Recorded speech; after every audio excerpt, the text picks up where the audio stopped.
Saludos, me presento, soy Julián Benavides. Hoy vengo a presentarles el experimento como proyecto final de la materia de termodinámica dictada por la profesora Rahim, Gladys Rahim. El experimento consta de una máquina de un motor que funciona con vapor. ¿Sí? El medio por el cual va a girar el motor va a ser por vapor. Entonces, si iniciamos diciendo más o menos los materiales que utilizamos en el proyecto. Entonces, utilizamos una lata de aerosol. Estas son como las latas que se echan en ambientadores.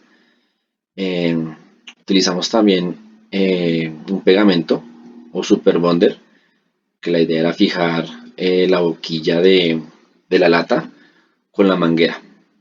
Eh, Esta manguera va a conectar pues claramente la boquilla de la lata y la jeringa, la boquilla de la jeringa. La idea es que por aquí vaya a pasar todo vapor que va a ser calentado por medio de la flama. ¿Sí? Eh, También vamos a tener un alambre, la cual va sujeta a la jeringa y a los dos CDs que están unidos. Prácticamente están unidos dos CDs, pues para que sea un eje más robusto. Y vamos a tener pues elementos de soporte, la cual vendría siendo pues tablas. Por ejemplo, aquí una cinta aislante que nos sirvió para mover adecuadamente la lata. Y otras tablitas que nos ayudaron solamente como soporte. Ahora vamos a implementar el experimento y a ver cómo nos sale. Bien, estando aquí en la parte del experimento, aquí vamos a tener pues la flema, la cual va a calentar este tubo, que dentro ya va a estar pues contenida agua. La idea es que cuando se caliente esta botella de aluminio, eh, vaya saliendo vapor por este tubo, por medio de este tubo, y la idea es que vaya saliendo por la jeringa para así convertir esta energía térmica en movimiento. ¿Cómo se hace este movimiento? Pues la idea es que salga vapor eh, por medio del tanque de aluminio, y la idea es que haga mover la jeringa de esta forma para que pueda mover el eje, que en este caso el eje lo va a ejecutar un disco, y se va a utilizar ese eje, un motorcito de estos de juguete, ¿sí? Que digamos lo que va a hacer es mover el eje del motor para poder así producir corriente eléctrica. Entonces vamos a dar inicio al experimento.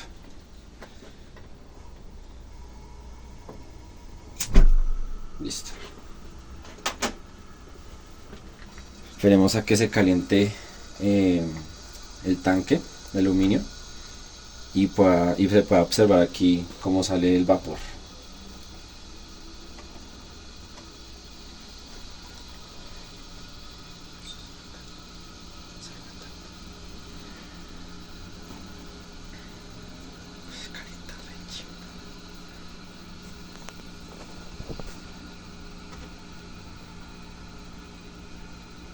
Sí, tiene agua, sí.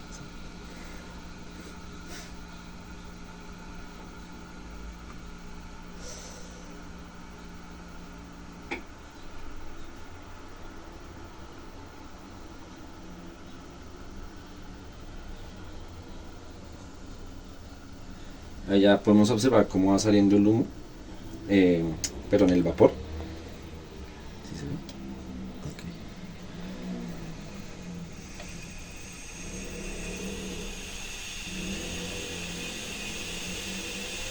Esperemos unos minutos más.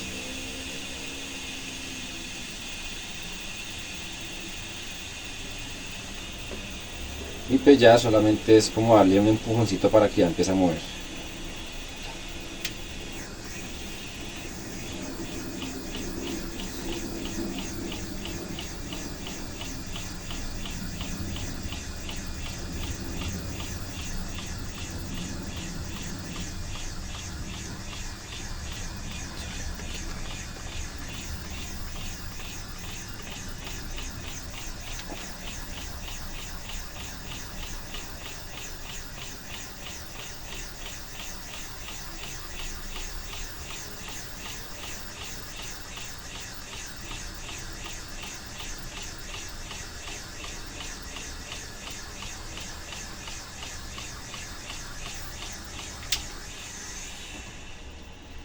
Y pues ya con eso pues ahí estaría como el experimento del motor a vapor. Listo, nuevamente vamos a hacer el experimento, pero ya tomando la temperatura. Entonces ahí se puede observar que la temperatura es la que está tocando el aluminio del tanque. Entonces vamos a mirar a qué temperatura llega el tanque pues ya cuando empieza a mover el motor.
Aquí es donde vamos a colocarle la ayudita.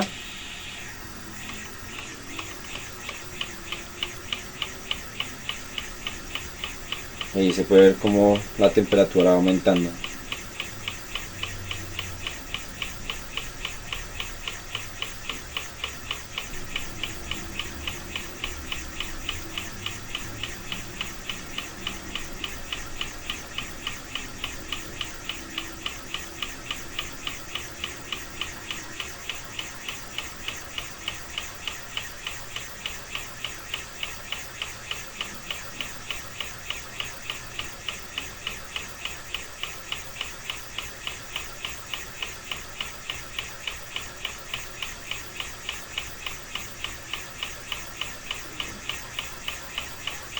La medición la estamos haciendo con la termocupla del multímetro. Y pues aquí ya se puede ver que ya se estabiliza más o menos como a los 82 grados.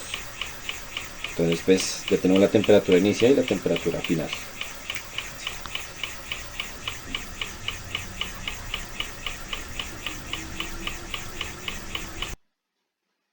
Ya teniendo nuestro experimento realizado, procederemos a encontrar o hallar de alguna forma eh, la masa del vapor. ¿Cómo podemos hallar esa masa del vapor? Entonces podemos hallarla con la ley de la conservación de la energía, que dice que Q caliente es igual a menos Q frío. Entonces, ¿qué energía es la que vamos a tomar como referencia caliente? Es la que va a ser el vapor. Y la que va a ser fría es la que pues, se tiene la temperatura ambiente del agua. Entonces, esa va a ser la relación. Entonces, ¿qué es lo que vamos a hacer primero? Pues vamos a encontrar el calor específico del agua. Entonces, vamos a encontrar la masa del agua. ¿Cómo podemos encontrar esa masa del agua? Hay una fórmula, una ecuación que dice que la masa es igual a la presión por el volumen. Entonces, ¿quién es la presión en el agua? Vendría siendo 9.9, perdón, 997 kilogramos por metro cúbico. Esto lo podemos sacar de tablas, ¿sí? Tenemos el volumen del agua, que en este caso lo tomamos como 10 milímetros, ¿sí? Eh, Aquí hay un problema. Tenemos que pasar este volumen que está en mililitros a metros cúbicos. ¿Cómo podemos hallar eso? Pues con la siguiente forma. Entonces, hacemos la conversión de mililitros a litros y luego de litros a metros cúbicos. Eso nos da un 10 por 10 a la menos 9 metros cúbicos. Ahora con esto ya podemos encontrar la masa del agua, que vendría siendo la multiplicación entre la presión y el volumen, ¿sí? Y tenemos un aproximado de 0.1 kilogramos en cuanto a la masa del agua. Ya una vez encontrado esto, vamos a hallar el calor específico del vapor. Entonces aquí ya hallamos la relación de Q caliente menos Q frío. Entonces, ¿quién es Q caliente? El vapor. todo el término del vapor y quien escurrió todo el término del agua, ¿sí? Entonces se tiene estos datos donde se tiene como nueva instancia eh, el calor latente del agua, que vendría siendo 4186 julios por kilogramo por grado Celsius. Tenemos la temperatura, que esta temperatura, como lo vimos en el experimento, lo sacamos con la termocupla y con la ayuda de nuestro multímetro. Y tomamos una temperatura final en el vapor de 100 grados Celsius, acompañado también con el calor latente de, de- del vapor a 2010 julios por kilogramo por grado Celsius. Entonces, tenemos todas las variables menos la que queremos hallar, que vendría siendo la masa del vapor. Entonces, ¿cómo hallamos la masa del vapor? Despejando. Una vez hecho esto, metemos los datos a la calculadora. En este caso nos ayudamos con un software. Y nos da que la masa del vapor nos da 0.644 kilogramos. Entonces ahí encontramos la masa del vapor que utilizamos en el experimento. Por otro lado tenemos el análisis de tres gráficas. Tenemos el análisis de la gráfica de temperatura versus tiempo. Tenemos la gráfica de presión versus volumen. Y tenemos la gráfica de la presión versus la temperatura.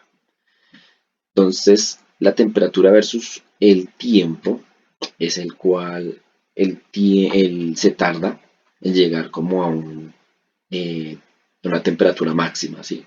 Entonces, como pudimos ver en el experimento, eh, el valor de la temperatura crecía exponencialmente hasta llegar a un punto máximo, que en este caso fue de 82 grados Celsius. Entonces, esto es lo que se refiere a esa gráfica. Permítanme, yo lo acerco.